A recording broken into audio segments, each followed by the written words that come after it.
पाल जौहर निवासी मोहम्मदी जनपद लखीमपुर खीरी की तरफ से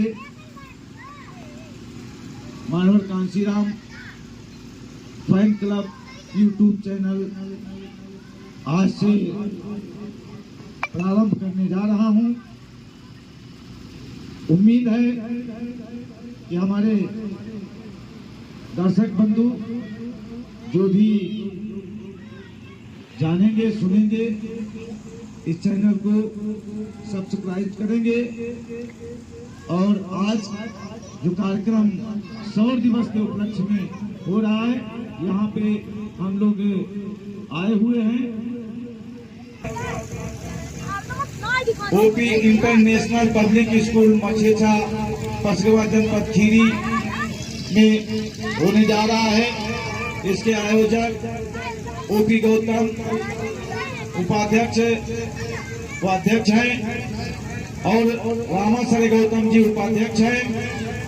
बादशाह गौतम जी सह संयोजक PSS एक संस्था बनी हुई है उसके हैं। और रमेश चंद्र गौतम संस्थापक, श्रीकांत बौद्ध संस्थापक सदस्य हैं और मैं संगपाल जौहर इस कार्यक्रम का संचालक बनाया गया। इसके लिए यहाँ के लोगों को बहुत बहुत हार्दिक वंदन, अभिनंदन और स्वागत है जो आपने संचालक की जिम्मेदारी दी। इसी बीच में मेरे साथ में तमाम कार्यकर्ता बंधु धर्म बंधु आए हुए हैं। भारतीय बौद्ध महासभा के जनपद लखीमपुर खीरी से के अध्यक्ष भाई रामनाथ गौतम जी हमारे बीच में आए हुए हैं। कृपया हम चाहेंगे कि मंच पे आकर के अपना स्थान ग्रहण करें। भाई रामनाथ अमीन जी, रामनाथ गौतम जी, साथ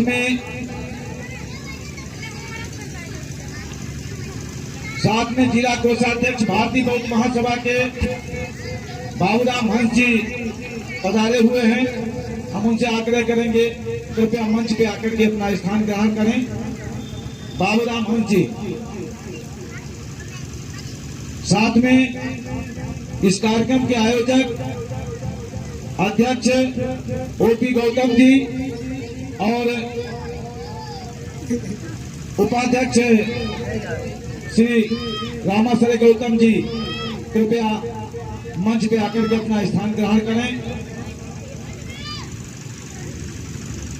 साथियों, ये कार्यक्रम की शुरुआत है। हमारे बीच में अम्बेडकर मेमोरियल संस्थान के प्रदेश महासचिव भी आ चुके हैं, श्रद्धेय PL विशारद जी। हम उनसे भी आग्रह करेंगे कृपया मंच पे आकर के अपना स्थान ग्रहण करें। PL विशारद जी, कार्यक्रम की शुरुआत होने जा रही है। सर्वप्रथम हम चाहेंगे कि हमारे बीच में भारतीय बौद्ध महासभा के जो जिलाध्यक्ष हैं श्रद्धेय रामनाथ गौतम जी, उनसे हम आग्रह करेंगे कि परम पूज्य बोधिसत्व बाबा साहब डॉक्टर भीमराव अम्बेडकर तथागत गौतम बुद्ध व आज के इस कार्यक्रम के शूरवीर महानायक जिनके नाम पर सौर दिवस मनाया जा रहा है, जो सौर दिवस क्यों नाम पड़ा है आज का दिन, वो भी अभी वक्तागण लोग आप लोगों को बताएंगे। जो सिद्धनाथ जी, हमारे बाबा साहब भगवान बुद्ध के बगल में फोटो लगी हुई है, ये सिद्धनाथ जी को भी पुष्पांजलि अर्पित करेंगे। इसी बीच में जो कोषाध्यक्ष है भारतीय बौद्ध महासभा के, वो भी साथ में पुष्पांजलि अर्पित करें। अभी हमारे जिलाध्यक्ष भारतीय बौद्ध महासभा के श्रद्धेय रामनाथ गौतम जी आप लोगों के बीच में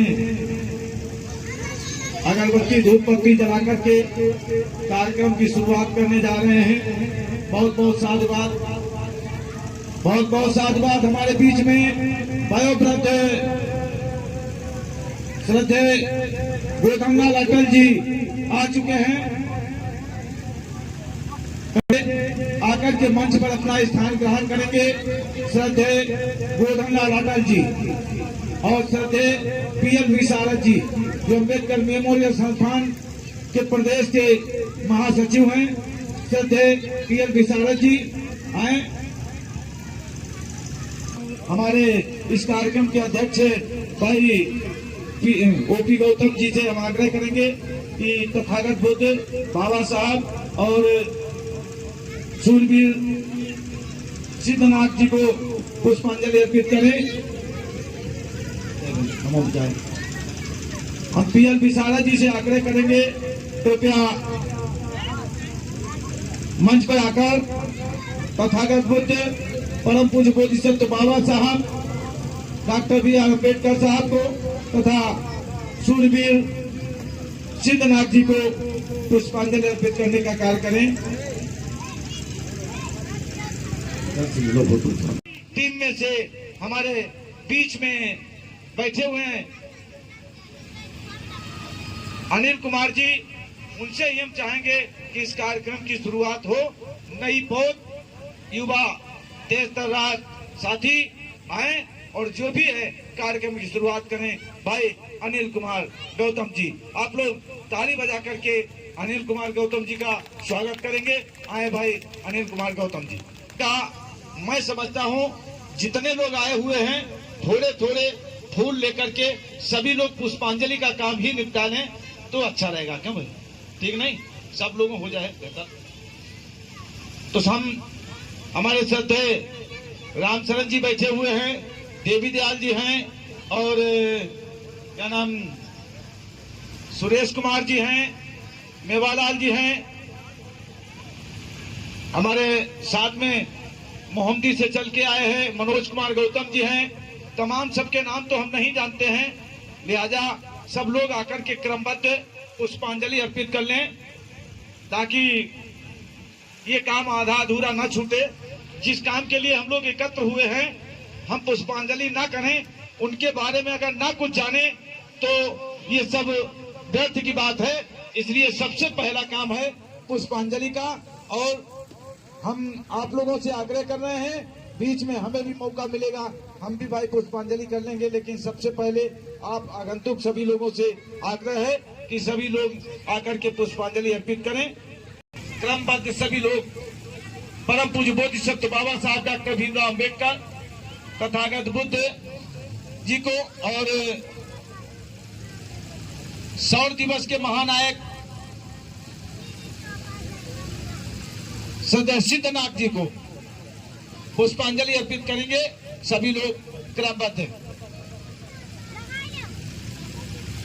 कहाँ है अनिल कुमार जी? कृपया आगे मंच पे आ गए। चलिए, हम चाहेंगे ये पुष्पांजलि का काम पूरा हो जाए तभी अनिल कुमार जी अपनी बात को रखें तो ज्यादा बेहतर रहेगा, क्योंकि पुष्पांजलि हो रही, इधर डिस्टरबेंस होगा, उधर कार्यक्रम भी बहुत बढ़िया तरीके से फिर हो नहीं पाएगा। इसलिए शुरुआत ही डिस्टर्ब ना हो, शुरुआत अच्छी तरह से हो। महिला संघ की तरफ से एक महिला हमारे बीच में है मौजूद, क्या नाम है आपका?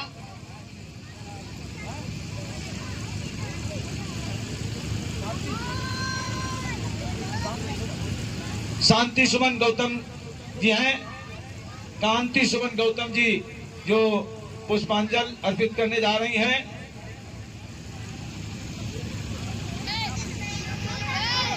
ऐसे हाथ दर्द होने लगा।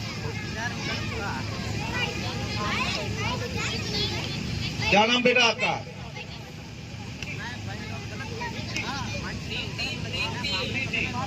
प्रीति गौतम। प्रीति गौतम पुष्पांजलि करने जा रही हैं। जूते निकलवा दो भैया, अब बच्चों की अभी से आदत खराब करोगे कैसे काम चलेगा? बच्चे शुरू से ही सीखते हैं, पहले जूते निकलवाइए उसके बाद में पुष्पांजलि कराइए।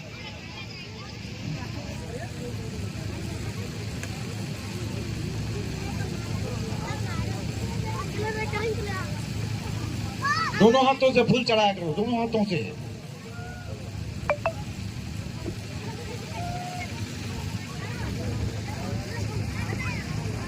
बस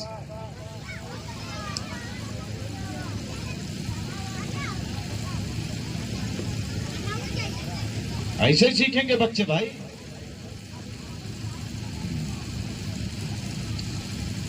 जाओ आप भी जाओ, फूल चढ़ा के आओ, पुष्पांजलि करो, जाके जाओ बेटा। क्यों? जाओ जाओ भाई, साथ में जाओ तभी जाएगी।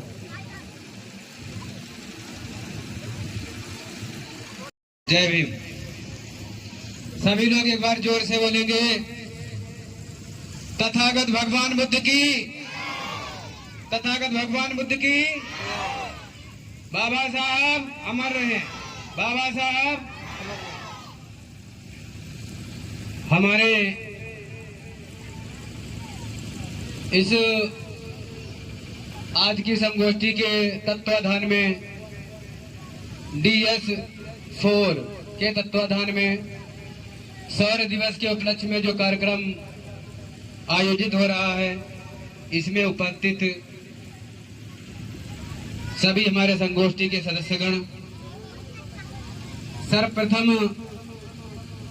विश्वगुरु भगवान तथागत गौतम बुद्ध एवं विश्व रत्न परम पूज्य बोधिसत्व बाबा साहब भीमराव अंबेडकर के चरणों में श्रद्धा के सुमन अर्पित करते हुए मंचासीन हमारे सम्मानित धम्म बंधुगण, सभी को नाम से तो नहीं अवगत हैं, एवं हमारे सामने विराजमान हमारे घर के पास पड़ोस के एवं प्रिय मित्रगण, बुजुर्गगण एवं सभी धम्म बंधुगण जो अपना कीमती ठंड में समय को निकाल करके यहाँ पर उपस्थित हुए हैं, नव सौर दिवस की हार्दिक शुभकामना, वंदन एवं बहुत बहुत धन्यवाद।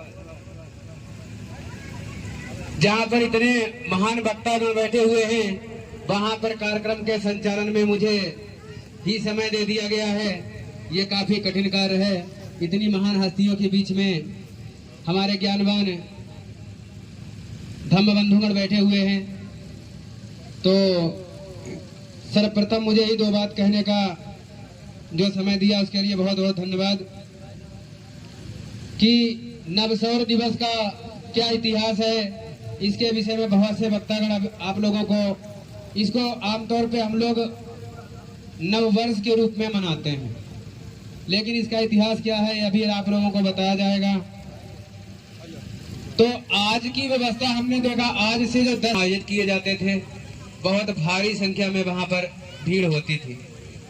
लेकिन आज के 15 साल और 10 साल अगर पहले के और आज, इसका मुख्य कारण है शिक्षा।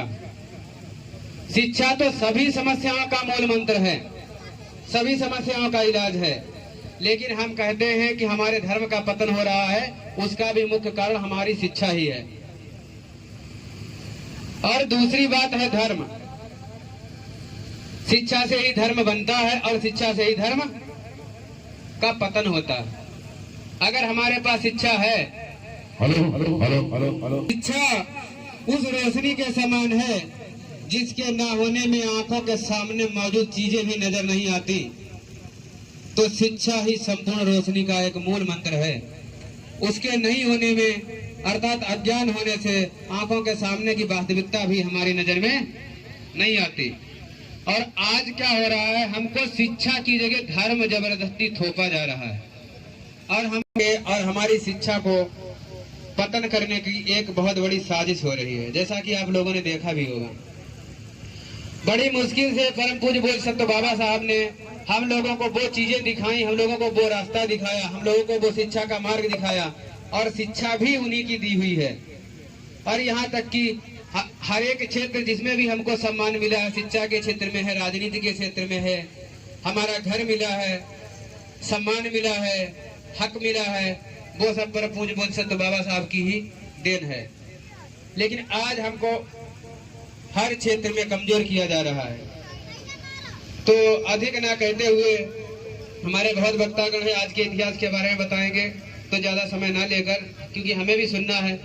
दो शब्दों के साथ अभी हम अपनी बात को खत्म करना चाहते हैं। हमारे धम्म बंधु गुरु श्रद्धेय आज के कार्यक्रम के जो संचालक हैं, श्रद्धेय संघपाल जौहर, समाज से भी जुझारू कर्मठ युवा हम इसीलिए कहना चाहते हैं क्योंकि उनका जो जोश और जुनून है वो युवा जैसा ही है। लेकिन दुख की बात यह है कि युवा इस कार्यक्रम को संचालन करने में, कार्यक्रम को आगे बढ़ाने में पूर्ण तरीके से नाकाम रहे हैं। जितने भी यहाँ पर वक्ता लोग बैठे हुए हैं, हमारे हिसाब से हमारी उम्र के कोई नहीं है। शायद हमारे एक भाई साहब बैठे हुए हैं, श्रद्धेय करुणाकर बौद्ध जी, शायद वही हमारी उम्र से मिलते हुए, बाकी सब 40 साल की उम्र की पार ही है। यहाँ पे कहने का मेरा मतलब ये है, जो आज युवा वर्ग है और जो आज का बुजुर्ग वर्ग है, उसमें बहुत बड़ा अंतर हो रहा है। यानी नई पीढ़ी इस समाज को आगे बढ़ाने के लिए आगे ही नहीं आ रही है। तो एक दिन ये भी कारण होगा जो हमारे समाज का भी पतन हो जाएगा, हमारे धर्म का भी पतन हो जाएगा।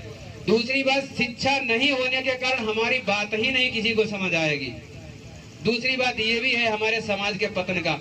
दो कारण ये बहुत ही विचारणीय है, बहुत ही निंदनीय है और बहुत ही चिंतनीय है। पहली बात शिक्षा और दूसरी बात संगठन, क्योंकि नया वर्ग आगे आ ही नहीं रहा है। आप लोग कब तक समाज को आगे बढ़ाएंगे? नया वर्ग आगे नहीं आएगा, ये काफिला यही नहीं रहेगा, बहुत पीछे चला जाएगा। जैसा कि बाबा साहब ने कहा था कि ऐसा नहीं होने देना, और वैसा ही होगा, क्योंकि नया वर्ग आगे आएगा नहीं तो कारवां वहां भी नहीं रुकेगा, उससे बहुत कई गुना पीछे चला जाएगा। तो दो शब्दों के साथ मैं अपनी वाणी को विराम देना चाहता हूँ।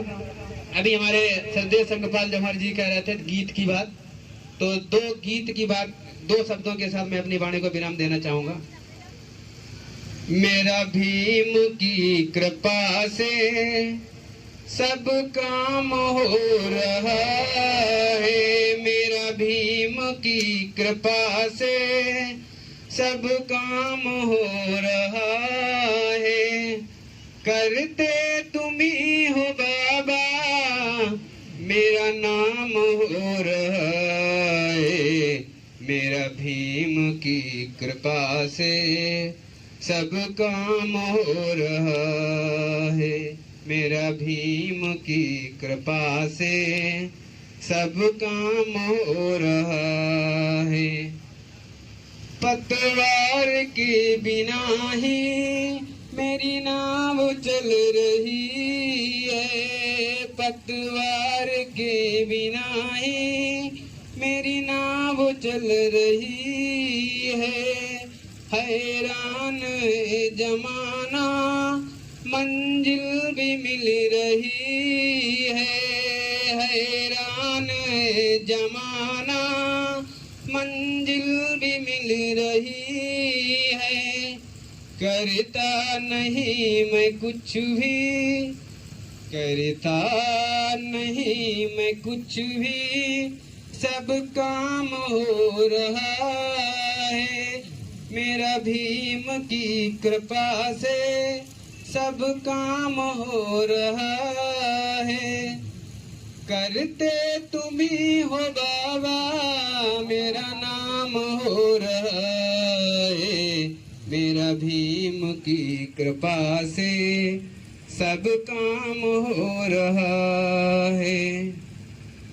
किसी और चीज की अब दरकार भी नहीं है, किसी और चीज की अब दरकार भी नहीं है। तुम साथ हो जो मेरे, किस चीज की कमी है। तुम साथ हो जो मेरे, किस चीज की कमी है। तेरा दिया बगीचा, तेरा दिया बगीचा गुलफाम हो रहा है। तेरा दिया बगीचा गुलफाम हो रहा है। मेरा भीम की कृपा से सब काम हो रहा है। मैं तो नहीं हूँ काबिल, मैं तो नहीं हूँ काबिल, उस पार कैसे जाऊं। मैं तो नहीं हूँ काबिल, उस पार कैसे जाऊं।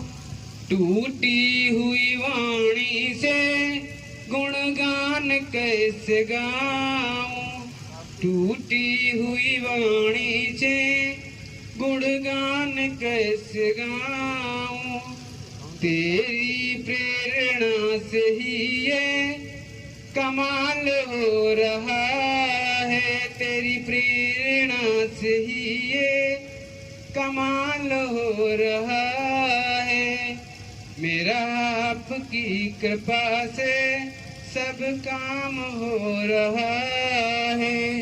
नमो बुद्धाय, जय भीम।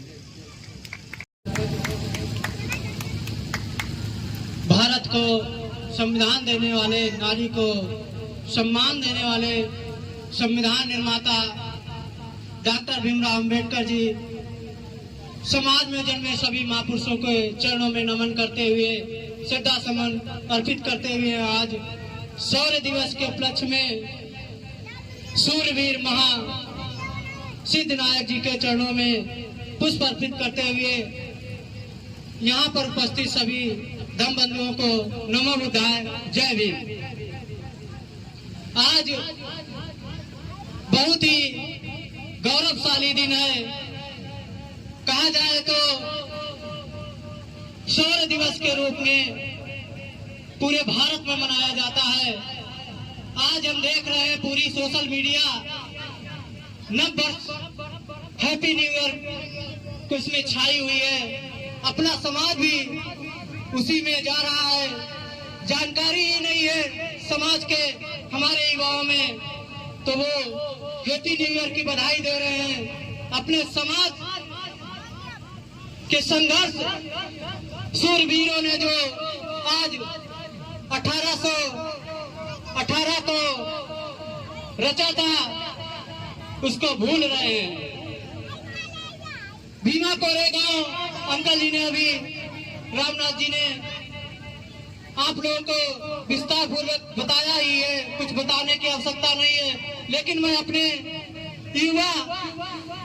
युवा समाज यहाँ पर बैठा हुआ है और सोशल मीडिया के माध्यम से जितना ही अपने जो समाज के कहने का मतलब पर्व है उनको अगर विस्तार पूर्वक एक दूसरे से संपर्क में रहेंगे, शेयर करेंगे, तो हमारा युवा उसको पढ़ेगा और जानेगा।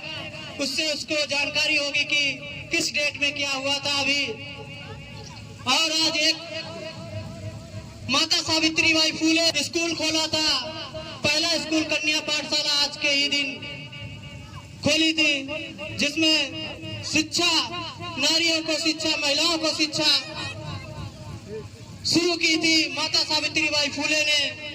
आज उसका भी हम लोग शिक्षा दंपति दिवस के रूप में जानते हैं। यहाँ पर बैठे सभी भाइयों को मैं बताना चाहता हूँ, आज का दिन शिक्षा दंपति के रूप में भी जाना जाता है। और कल का दिन छोड़कर परसों 3 जनवरी है, माता सावित्रीबाई जन्मदिन भी आ रहा है। इसी के साथ मैं अपनी वाणी को समाप्त करता हूँ। नमो बुद्धाय, जय भीम। नारी शिक्षा को उजागर करने के लिए जो पहला संघर्ष किया, वो पहला दिन वही है जो 1 जनवरी के दिन उन्होंने पहला विद्यालय खोला था लड़कियों के लिए, कन्याओं के लिए। इसलिए शिक्षा दंपति दिवस भी के नाम से भी जाने जाते हैं। लेकिन मुझे नहीं जानकारी थी, कल जब बैनर हमारा छप गया था तब मुझे पता लगा कि हाँ, शिक्षा दंपति दिवस भी है, अन्यथा बैनर में भी ये छपा होता। इसलिए साथियों, पहला कार्यक्रम है यहाँ का TS4 के माध्यम से। और पहले कार्यक्रम में जो भी जितना हो रहा है कम नहीं है। शुरुआत यूं ही होती है, संघर्ष करने वाले बहुत कम लोग होते हैं। तमाशबीन बनकर के लोग इकट्ठा हो जाए तो एक जमावड़ा और अच्छा होता है। लिहाजा हम लोगों को किसी भी तरह से निराश होने की जरूरत नहीं है। इसी बीच में हमारे साथ में बैठे भाई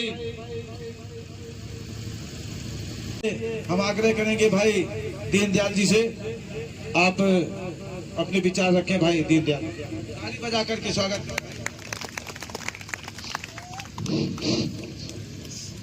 आदरणीय मंच पर सम्मानित बैठे हुए वक्तागण और श्रोतागण, आज 1 जनवरी पूरे देश में धूमधाम से मनाई जा रही है।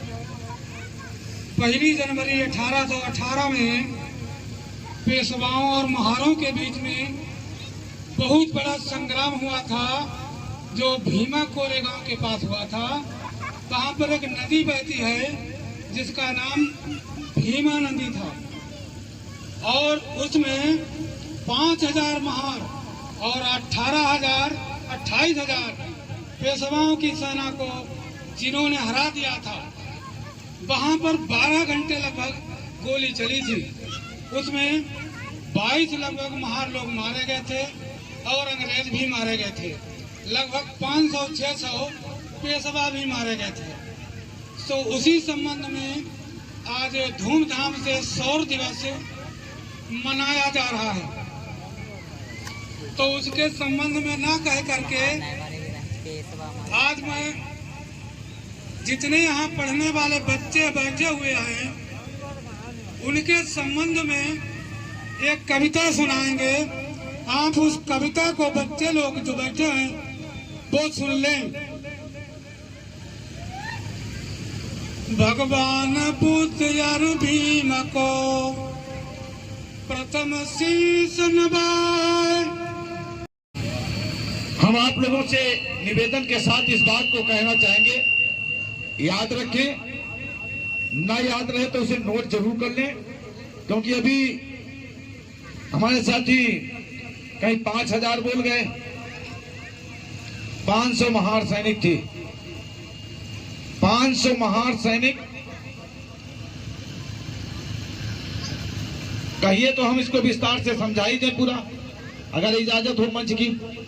द्वितीय एक प्रथम हुआ, ये बाजीराव पेशवा द्वितीय थे। द्वितीय बाजीराव पेशवा के जमाने में 11 मार्च 1689 में 1689 में एक बिंदु याद रखिए आप। बाजीराव पेशवा ने 11 मार्च 1689 में संभाजी महाराज, ये संभाजी महाराज छत्रपति शिवाजी महाराज के बेटे थे। ये संभाजी महाराज छत्रपति शिवाजी महाराज के बेटे थे। उनको पकड़ करके हत्या करवा दी जाती है। किसकी? संभाजी महाराज की। संभाजी महाराज की पकड़ करके हत्या करवा दी जाती है पेशवाओं के द्वारा, और आरोप लगाया जाता है औरंगजेब के ऊपर। आरोप लगाया जाता है कि औरंगजेब ने संभाजी महाराज की हत्या की, जबकि पेशवाओं द्वारा हत्या की गई थी, औरंगजेब द्वारा हत्या नहीं की गई थी। ये आरोप लगा दिया गया मेरे इतिहास को छुपाने के लिए, मिटाने के लिए। और मेरे लोगों के बीच में आज भी कहीं न कहीं जब कोई बात आती है तो इसी तरीके से कहते हैं कि वो औरंगजेब ने हत्या कराई थी। अरे औरंगजेब ने तो बहुत कुछ काम किए। अरे थोड़ा भाई उनको भी उजागर कर दो। कहीं खराब अगर किया है तो तुम बता रहे हो, अच्छा किया वो कौन बताएगा? हमारे पिताजी ऊपर से स्वर्ग से आकर के थोड़े बताएंगे यहाँ, या तुम्हारे पिताजी आकर के, जो तुम कहा कर रहे हो, तुम्हारे पिताजी आकर के यहाँ बताएंगे। लेकिन साथियों, समझने की बात यह है कि जब आरोप औरंगजेब के ऊपर लगता है तो उसके बाद में वो जब हत्या करके टुकड़े टुकड़े फेंक दिए गए थे, कहां मालूम? चौराहे पे।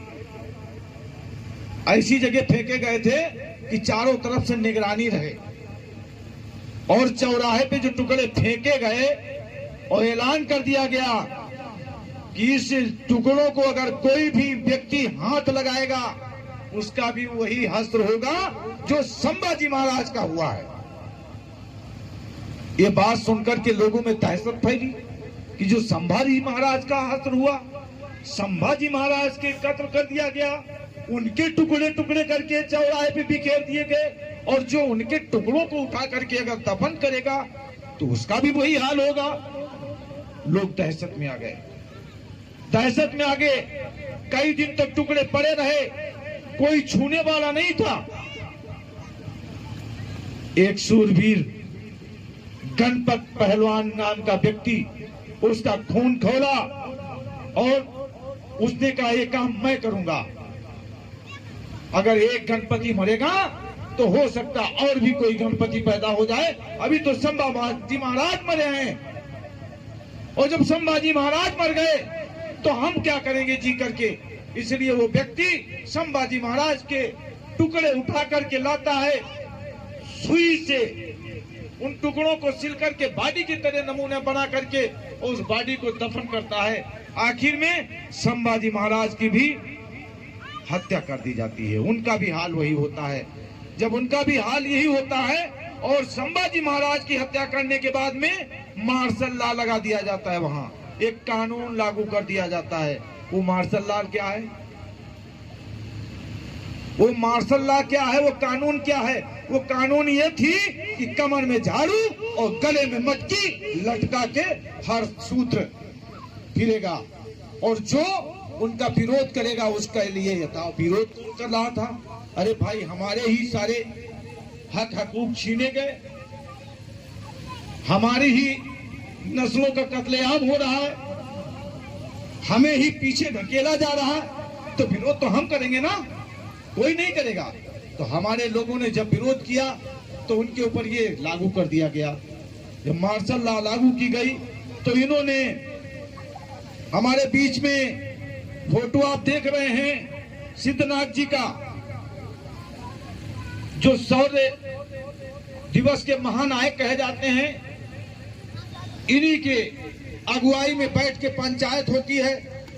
बहुत लंबाई थी, जैसे दिख रहे हैं शरीर से ऐसे इनकी लंबाई थी। सुना तो ये जा है, कहां तक इतिहास मिला है कि लगभग 2 कुंटल 85 किलो का वजन था। अब आप दिमाग लगाइए, 2 कुंटल 85 किलो का वजन जिस व्यक्ति का होगा और 11 फीट की लंबाई, ऐसा इतिहास मिला है। 11 फीट की लंबाई तो समझ लीजिए कितनी ऊंचे,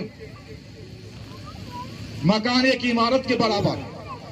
2 फीट 85, 2 क्विंटल 85 किलो का वजन, और वो जो तलवार बांधते थे, उनकी तलवार का वजन आप सुनेंगे तो अभी हैरत में पड़ जाएंगे। उनकी तलवार का वजन था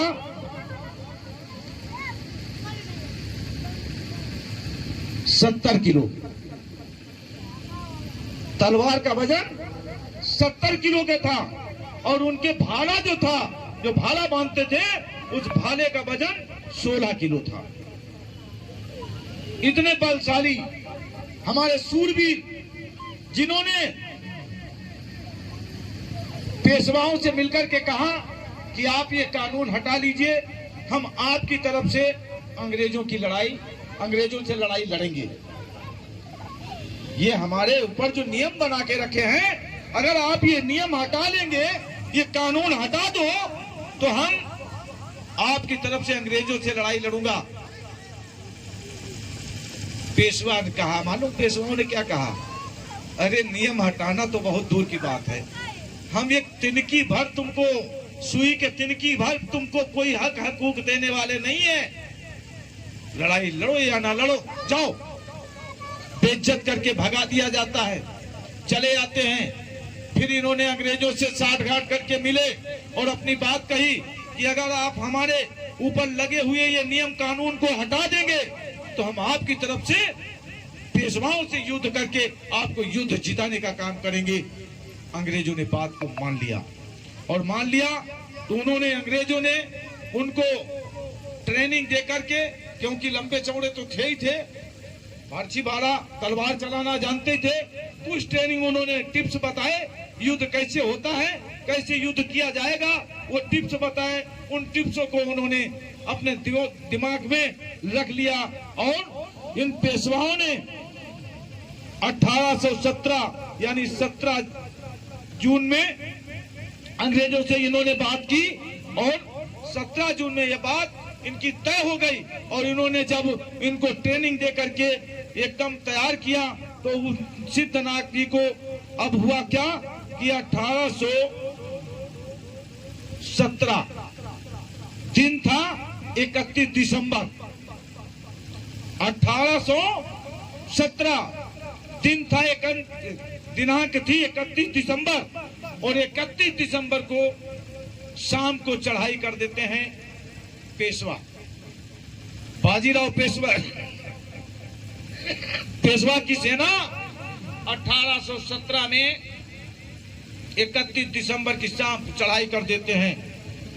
और जब ये चढ़ाई कर देते हैं तो हमारे महार सैनिक 500 भीमा कोरेगांव, जो आप तो नाम सब लोग अच्छी तरीके से जान ही रहे हैं, वहां के महार सैनिक 500 लोग जिसके जननायक थे, पूरी टीम के नायक थे, जो आपके सामने फोटो लगा हुआ है देख रहे हैं, सिद्धनाथ जी।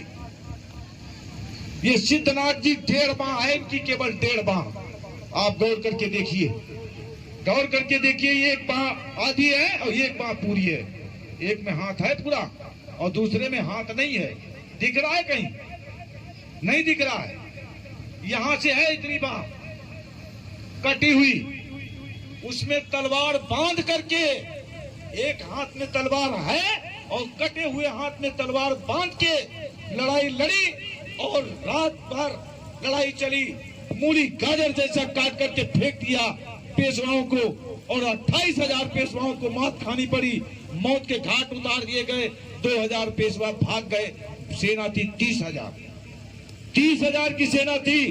2,000 मैदान छोड़ के भाग गए, 28,000 वहीं पर परास्त हो गए, शहीद हो क्या करो, उनके कत्लेआम हो गए और उनको मार दिया। और वो जो व्यक्ति हैं, जो आपके सामने फोटो लगी हुई है, अकेले 500 लोगों को मार के गिराया था इस व्यक्ति ने। ऐसे महानायक को हम लोग शौर्य दिवस के दिन श्रद्धांजलि अर्पित करते हैं। और तमाम ऐसे वीर थे, उनमें एक ही नाम नहीं, पर सिद्धनाथ जी, रत्नाम नाथ जी, भीमनाथ और गुरुनाथ, ऐसे तमाम सैनिक थे। सबके नाम नहीं हमारे पास नोट हैं और सबके नाम बताने में भी समय लगता है, इसलिए 60 में मैंने 4 नाम आपको बताए।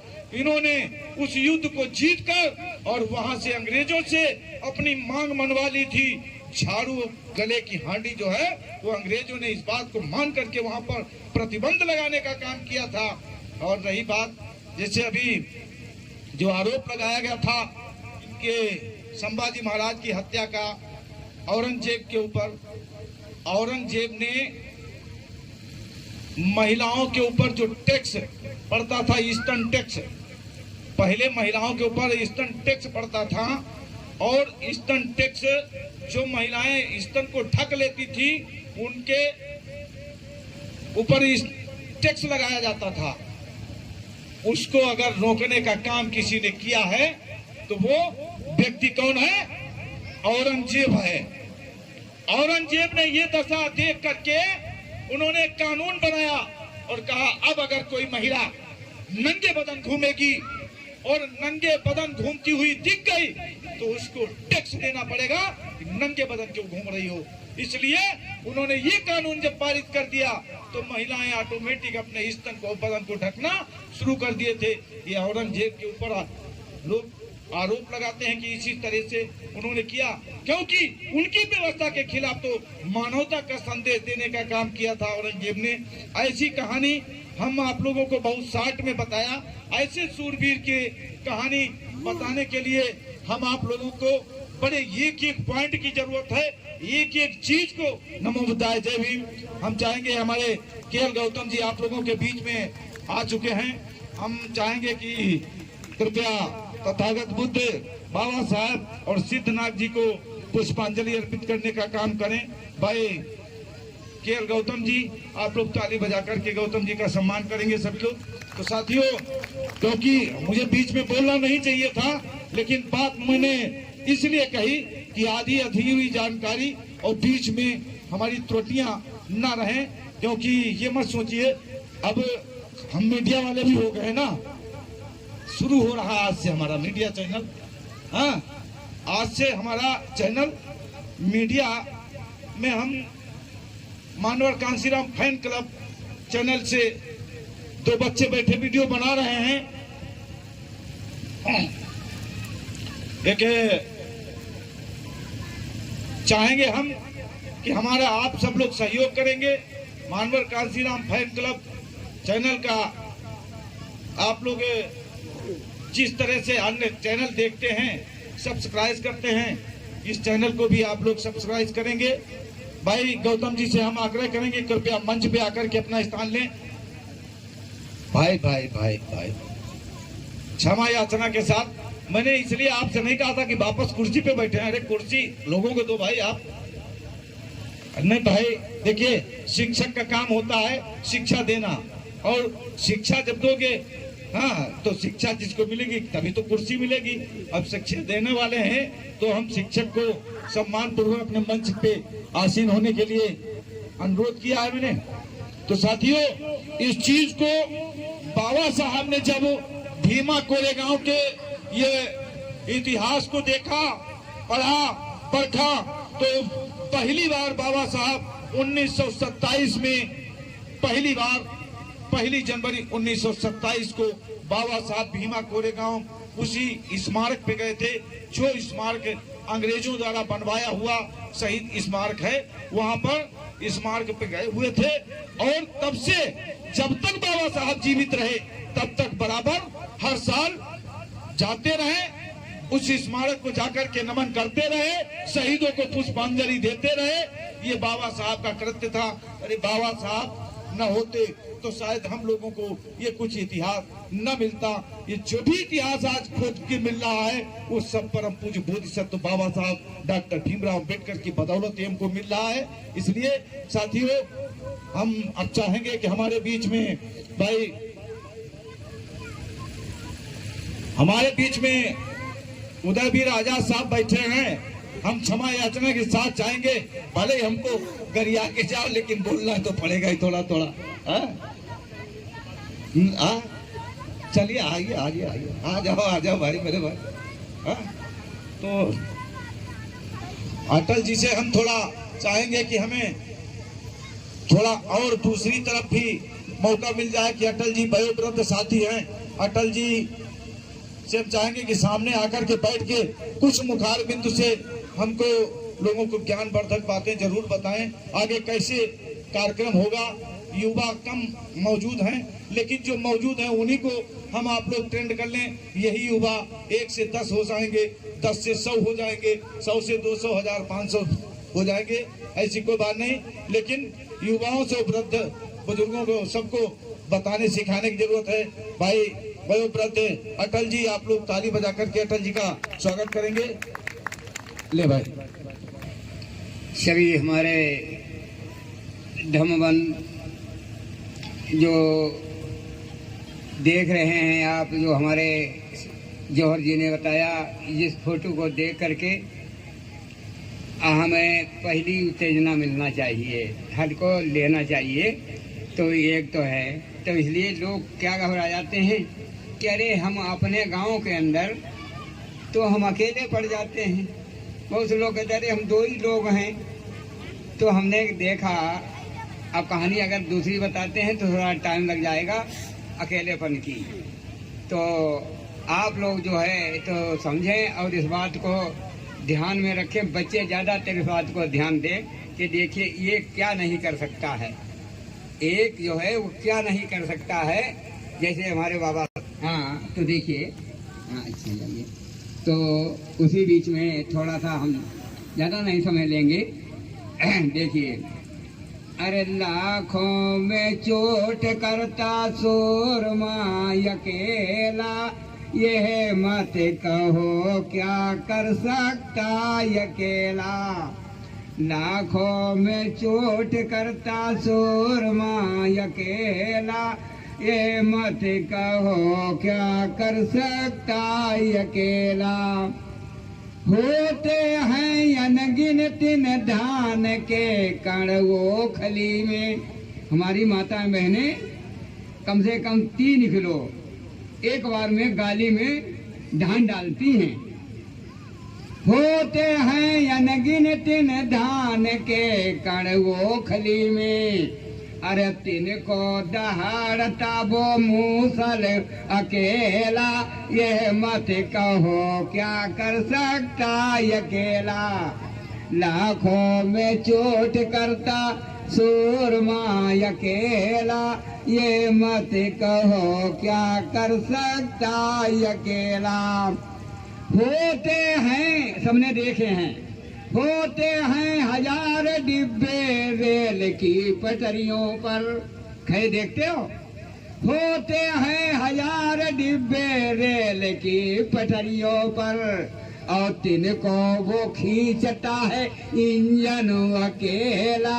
ये मत कहो क्या कर सकता अकेला। लाखों में चोट करता सूरमा अकेला। ये मत कहो क्या कर सकता अकेला। और एक चीज आप लोगों ने खुद ही देखी आंखों से, लाखों तारे रात में हैं टिमटिमाते। नहीं कहा था हम तुम नखर। लाखों तारे हैं रात में टिमटिमाते, मगर अंधेरा का अंधेरा ही बना रहता है। तो अंधकार दूर करता सूर्य अकेला। ये मत कहो क्या कर सकता अकेला। लाखों में चोट करता सूरमा अकेला। ये मत कहो क्या कर सकता अकेला। तो सारा जिसमें पर हमारे बाबा साहब थे, सारा जगत विरोधी और फिर भी बाबा भी मरा। हमारे बाबा साहब को संविधान सभा के में पहुंचने के लिए उस समय पर जो सरकार थी उसका चुनाव हुआ, उसकी ये इरादा थी कि डॉक्टर अंबेडकर कहीं संविधान सभा में न पहुंच जाएं। तो इसलिए उस कमेटी ने, उस पार्टी ने हमारे बाबा साहब के पीए को बराबर खड़ा करके बाबा साहब को हरा दिया। लेकिन ये क्या था, ये मुस्लिम भाई की देन थी। उसने बंगाल सीट से अपनी इस्तीफा दे करके बाबा साहब को पुनः वहां पर लड़ा करके संविधान सभा के अंदर पहुंचा दिया हमारे बाबा साहब को। तो सारा जगत विरोधी और फिर भी बाबा भी मराओ। अरे भारत का संविधान बना गया अकेला।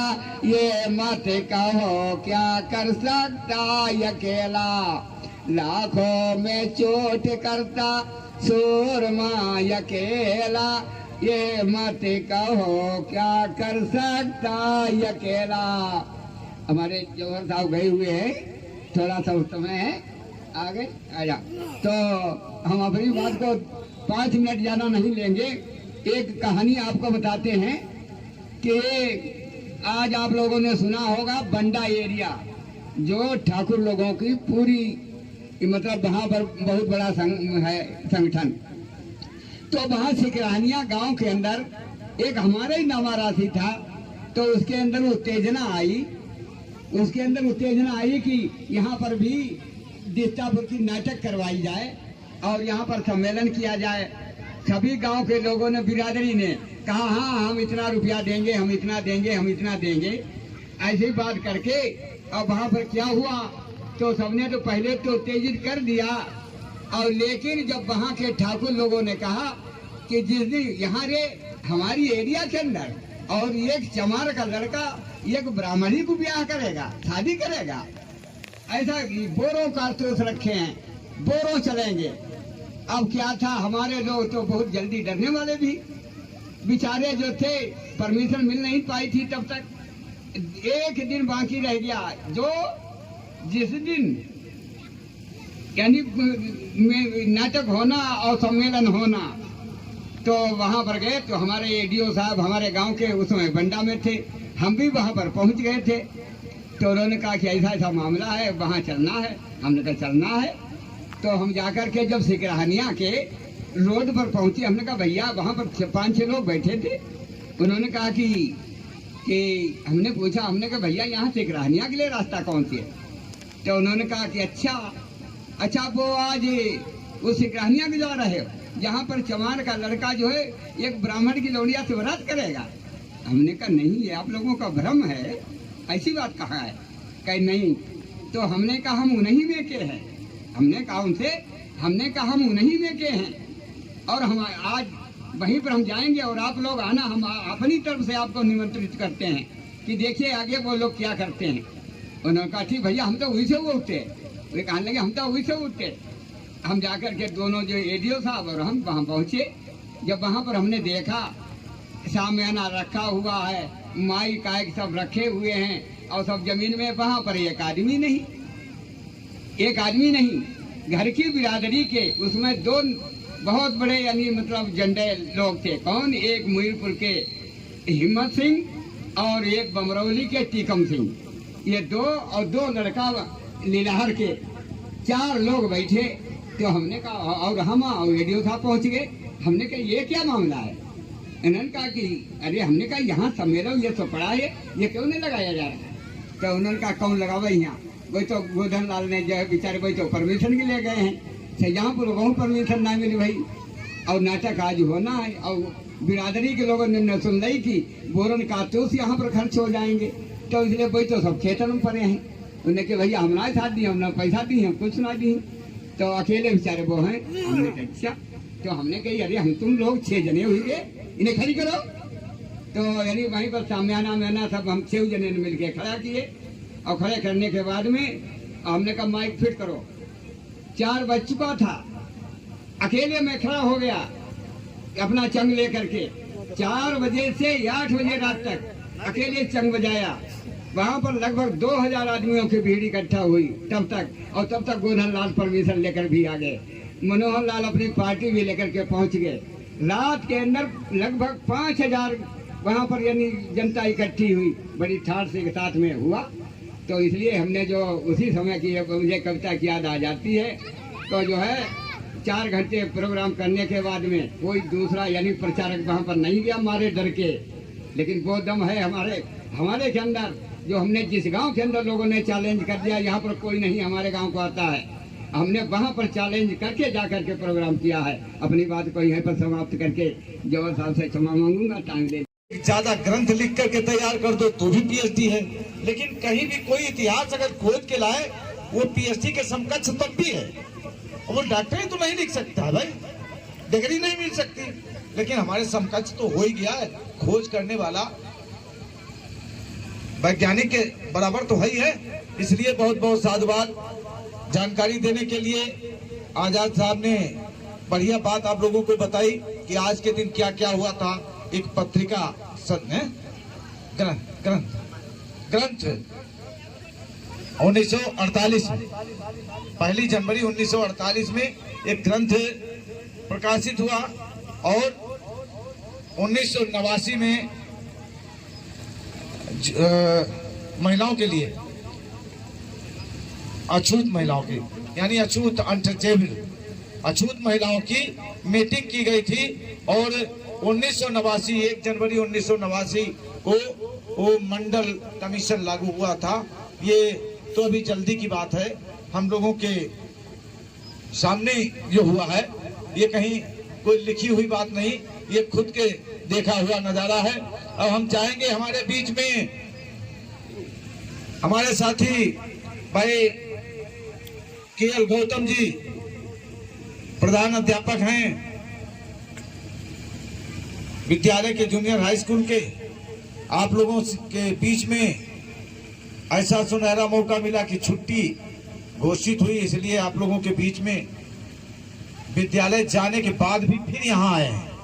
पहले देखिए, लगाओ अपना काम करने के बाद में मोहम्मदी से 30 किलोमीटर जाने के बाद फिर 30 किलोमीटर वापस आए और उधर मोहम्मदी से इधर कितना दूरी है भैया?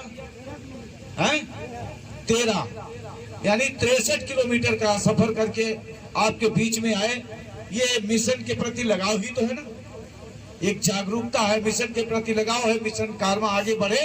ऐसे साथी के लिए हम चाहेंगे एक बार आप लोग प्रेम से तालियां तो बजाइए स्वागत सम्मान में। तो हम चाहेंगे हमारे साथी भाई के गौतम जी बहुत अच्छे जुझारू साथी हैं, जितना भी हो सकता है तन और मन से पूरे तरह से मिशन और कारवा में लगे रहते हैं। और कुछ नहीं है तो कहीं होंगे जरूर, बिजी भले ही हो, लेकिन मन वही कारवा में ही लगा होगा कि आखिर आज कार्यक्रम हो रहा, हम किसी कारणवश नहीं पहुंच पाए, लेकिन मन जरूर लगा रहता। ऐसे व्यक्ति को हम आप लोगों से रूबरू हैं, उनके विचारों से रूबरू कराना चाह रहे हैं भाई के गौतम जी। धन्यवाद परम आदरणीय श्री संगपाल जौहर जी को।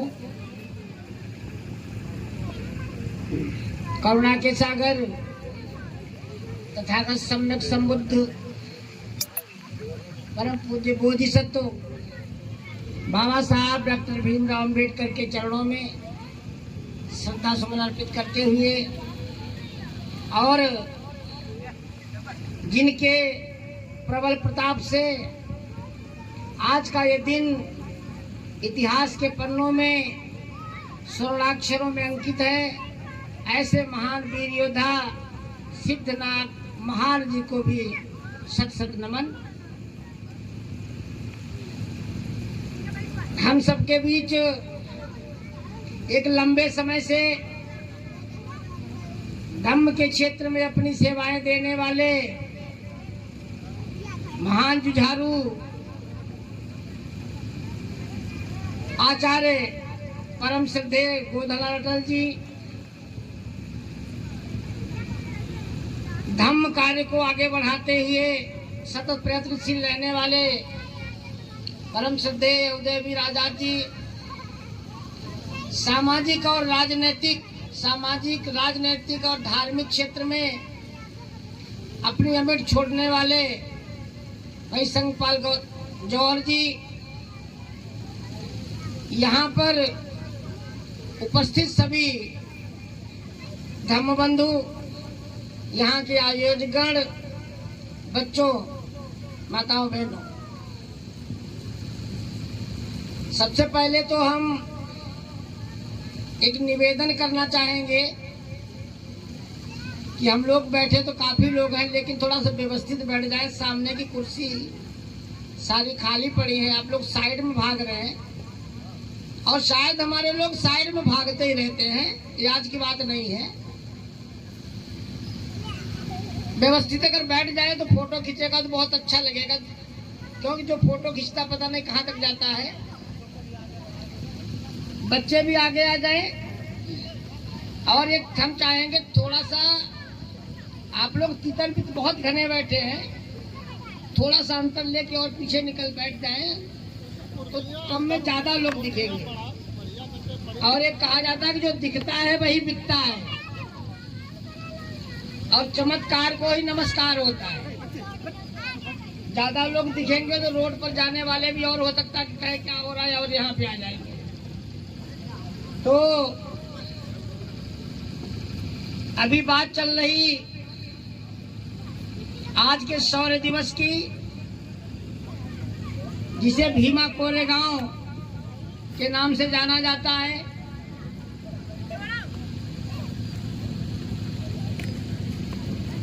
भीमा एक नदी का नाम है और कोरेगांव एक गांव का नाम है, और वो कोरेगांव भीमा नदी के किनारे बसा हुआ है, इसलिए उसका नाम रखा गया भीमा कोरेगांव। और वहां पर जो संघर्ष हुआ,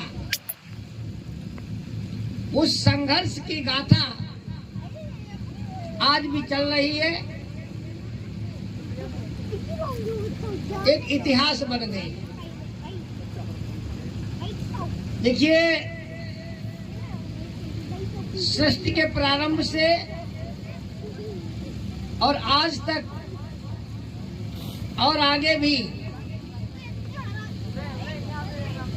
संघर्ष चलता ही रहता है और संघर्षों की बदौलत ही इतिहास बनते और बिगड़ते हैं। हमारे जीवन में भी संघर्ष चलता रहता है, समाज में भी संघर्ष चलता रहता है और जो संघर्ष में विजय प्राप्त कर लेता है उसी का नाम इतिहास के पन्नों में दर्ज हो जाता है। हमारा देश कभी सोने की चिड़िया कहा जाता था। हमारा देश विश्व गुरु कहलाता है और बहुत पहले विश्व गुरु कहलाया। आज हम विश्व गुरु बनने की कल्पना करते हैं, लेकिन हमारा देश कभी विश्व गुरु था। और कब विश्व गुरु था? जब यहाँ पर तक्षशिला और नालंदा जैसे विश्वविद्यालय थे। उस समय यहाँ पर 4 विश्वविद्यालय थे, तक्षशिला, नालंदा, उज्जैन और मथुरा। ये 4 शिक्षा के केंद्र हुआ करते थे। वहाँ जो बिहार हुआ करते थे, वो बिहार केवल पूजा पाठ के अगरबत्ती मोमबत्ती जलाने के लिए नहीं थे। उन बिहारों में शिक्षा दी जाती थी, उनमें ज्ञान विज्ञान पढ़ाया जाता था और यहाँ विदेशों के लोग पढ़ने आए। वो चाहे फाहियान हो, चाहे चीनी यात्री होनसांग हो, बहुत से यात्री यहाँ आए, तीर्थ यात्रा करने आए, यहाँ के बिहारों में रहे, यहाँ से उन्होंने ज्ञान प्राप्त किया और उस ज्ञान को ले जा करके उन्होंने अपने देश में प्रचार प्रसार किया। तब जाकर के हमारा देश